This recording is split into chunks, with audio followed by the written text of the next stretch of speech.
Damon Albarn's The Nearer the Fountain, the More Pure the Stream Flows. It is 11 songs, 40 minutes long, and this marks... Dan, take the wheel. This marks Damon Albarn's... You can debate this very intensely, because there's Molly music, which was sort of like this side product that Damon Albarn does. Let me step back for a moment. Damon Albarn is a musician. He makes a lot of music. Sean would argue too much music, and based on different times, I would agree. You may not know Damon Albarn personally by his name, but you definitely know him by his projects. Gorillaz is probably the most popular one. It's my favorite band. Blur is the band that preceded Gorillaz that Damon Albarn was the frontman for. Damon Albarn was basically like a pop icon at one point, essentially, and in the 90s. And then when he got sick of that, he started Gorillaz to avoid fame, only to gain more fame. And made Jimmy Hewitt his personal slave, allegedly. Allegedly on God in the new GTA reboot. But all that being said, like, all jokes aside here, and like all of my biases on the table, we talk sometimes about like some of our favorite musicians and why they're our favorite musicians, because we think they're just multi-talented, good at music, good at pulling from different inspirations and genres. Tom York, so on and so forth. Yeah, and I consider Tom York and Damon Albarn to be contemporaries in that, right? Because Damon Albarn doesn't hit all the time. We can always have that debate. Maybe that would be a fun debate, Tom York versus Damon Albarn on Audioface one time. But that's not even a debate, dude. That's not even a debate, but okay. We report you decide. Back me up, dog. Ultimately, you have an artist in Damon Albarn who's really good at pulling from a lot of different inspirations and then bringing them to his works. I mean, the different Blur projects are an example of that, but Gorillaz is definitely a big example of that. Almost, again, we're getting to the point of Damon Albarn overkill. Sometimes he pulls into these inspirations, and sometimes the inspirations fall flatter than other times, and when they just like hit and they're absolutely great. Bad, the Queen. Sometimes some of his projects I don't necessarily care for, and other times they're fantastic. This is all getting around to say that Damon Albarn has released very few solo works where he's putting his name on the front of it. And really, the only ones I would consider to be his solo works, his only solo work, is Everyday Robots. Yes. Which I found to be a really, really, really beautiful album. Like, very surprising. It's my Damon Needs a Lot of Prozac album, but it's still very good. Oh yeah, it is an incredibly depressing, melancholy album. That's like exactly what you get from Damon Albarn. Very much sad shit, but it's very interesting to see what it's like when you have this person in a bunch of different musical contexts distilled to one instance. The Nearer the Fountain, More Pure the Stream Flows is, again, another one of these instances. Damon Albarn's gotten to work on his own music for a bit. He's allegedly on a break from Gorillaz. Allegedly on a break from a number of his other different music projects, or has wound down a couple of his other different music projects, like The Good and the Bad and the Queen, and allegedly, and is getting to, I guess, distill what influences he has liked over the years into a project, into some really good works. And what you have here are some like really good, lightly experimental, very, very Damon Albarn-y kind of songs and tracks here that, of course, I'm going to like, and I'm going to be biased here, but I want to hear what Sean thinks. Some of these tracks I really, really like. Some of these other tracks are quite boring to me. I haven't listened to Everyday Robots in a long time, so I brought it back and I listened to it last week, and I was like, holy shit, I forgot how depressing this record is, but I genuinely I really forgot.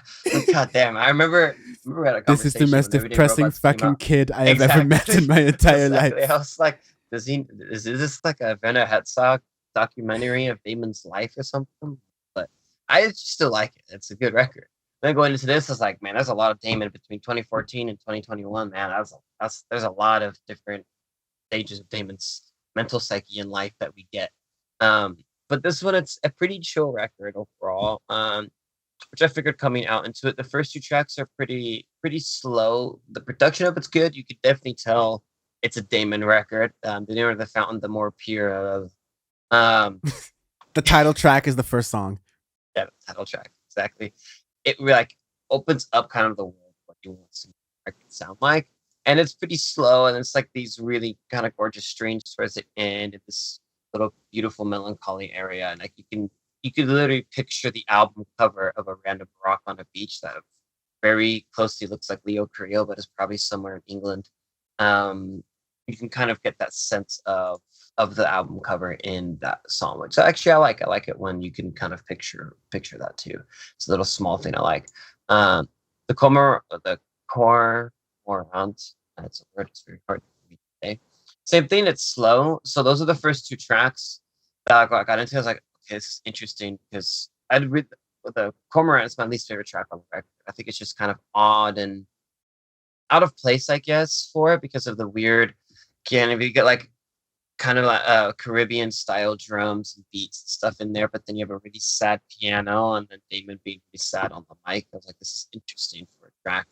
But Yeah, then it reminds me of like an almost like a now throwaway from like that Gorillaz record. I could see that. Like the last track, Sukai, also has those like Caribbean drums like there, and it would not be among Damon Albarn just let those drums to continue to loop and just create an entirely different song out of that. That's totally like his vibe. And yeah, I had to listen to that song, and I like the way it kind of adapts and grows as a song. I had to listen to it twice, even like as I was listening through to it, because it sounds like a different song ending than it begins. And I think that's like a really interesting kind of thing that it does, but it sort of happens in a very nonchalant way, if I would put it, right? And then you have the gorgeous track of Royal Morning Blue right after it, which really gets me into the record of, oh wow, okay, this is like tried and true, like peanut butter and banana sandwich of Damon Albarn's work. Like it is perfectly encapsulates all of his stuff of the modern style of what he likes to make. Really good. I really like that track. I've listened to it a lot. I guess that was probably the single off of the record, right? Assuming. Yeah, one of them. Yeah, one of them. Yeah, fantastic track. And after that, it slows down again with Combustion, and Combustion's a very interesting track because in the middle you get like this saxophone going ham, and then you have a piano kind of in the background going up, and a little drum beat that goes up, and it's this little ambient piece and whatnot that goes into it, which is interesting. So, but the one thing I do like, I like the experimentation from Albarn, just to hear his ideas and stuff. And I know like you've had it with the Gorillaz the Fall, where he's like, I'm bored and a snake in a plane in Dallas, I'm going to make an album on an iPad.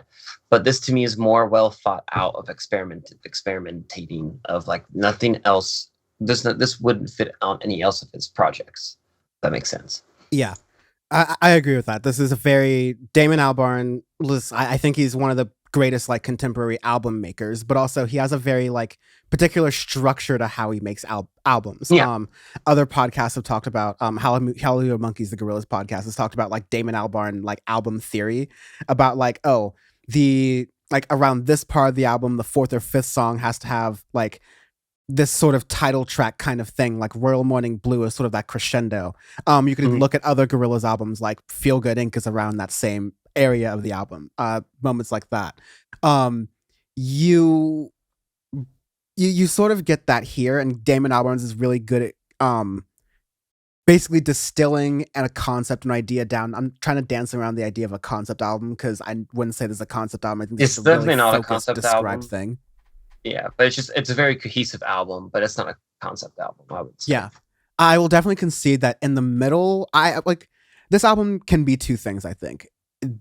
It can in the middle sometimes get a little bit dry and maybe like forgettable. Like there are some points where like even on Everyday Robots, there are some songs where I look in the middle throughout and I'm like, no, there's songs in the beginning, middle, and end that I still remember and still very much love and like very much. But I think Damon Albarn is best as an album creator where all of these songs work well together, and I wouldn't want them to be off of the album per se, but individually some of them don't necessarily stand up as well as they should compared to other songs which, like you're saying, stand up really well. It's just like the complete Royal opposite. Morning Blue stands up very well. I think the last two tracks, Polaris and Particles, also can stand up on that. Definitely well, Polaris. because Polaris is fantastic. Because I agree with you. That middle part is where for me I literally started to just drift away from the record. It wasn't holding me onto it as much as I wanted it to. You got like as the Tower of Montevideo. It's funny title. Giraffe Trumpet C. There's just those kind of tracks really slowed it down too much to where you were starting to lose, I think, the audience within the record unless you're a big fan and try to really sit down and get to it. But the last two tracks, I think, are fantastic. Polaris, very, very well done. Love the ending of it with the horns and stuff in the background, the crescendo towards the end.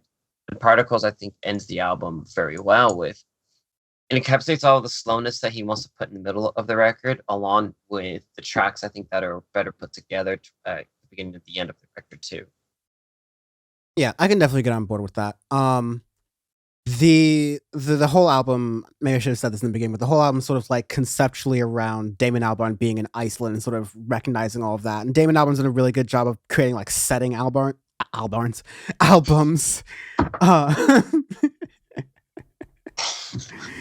He's done a really good job of creating.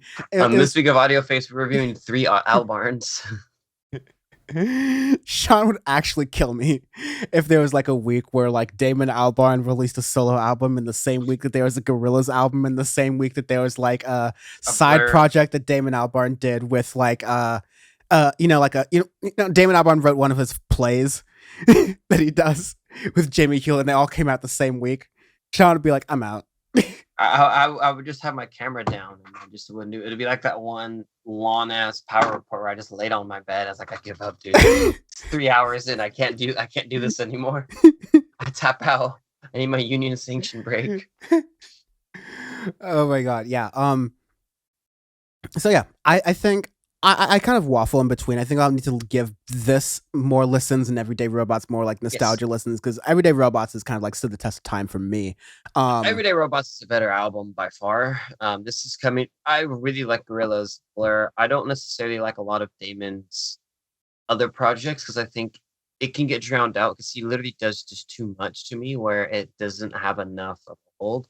And that's where our Tom York versus Damon Albarn battle can get into it because Tom releases it maybe a year and a half span every 2 to 3 years, maybe, depending on the groups. Damon is like 6, 7. So it's the Drake effect where you get so much that you have to sift through some of it to get really good stuff out of it. Example, like the Good, the Bad, the Clean. There's some good stuff in there, but you have to sift through a lot of the weirdness. And yeah. I can get that. Same thing kind of like with Humans and stuff as well. But there's a lot in here I think is very good. Also in Everyday Robots. Yeah. I will say Humans has continued to surprise like both of us with like its like sort of lasting power. The lasting effect lasted way longer. I thought honestly when we listened to Humans the first time, I was like, wow, I don't know how long we're gonna get like 3 songs. I think that'll hold this test of time. No, the whole album honestly is. It's just I still don't like the interludes and stuff. I think it's a very long, drawn out record, but the record still holds up. Yes, and I also don't need to defend Damon Albarn on this podcast. I'm not trying to here, at least in this segment of this podcast. But overall, I think it's an all right project. Arbitrary Scale, Tulsi Gabbard flip flops. I think I'm going to give.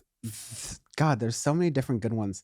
I'm gonna give this when she basically is going back on gay rights, where she's saying she's supportive of gay rights, she's all in favor of these things, but then she's she's standing with all these other anti-gay figures and leaders from around the world. Again, really not a good look girl. Beautiful. Damn it, I wanted to do the same one.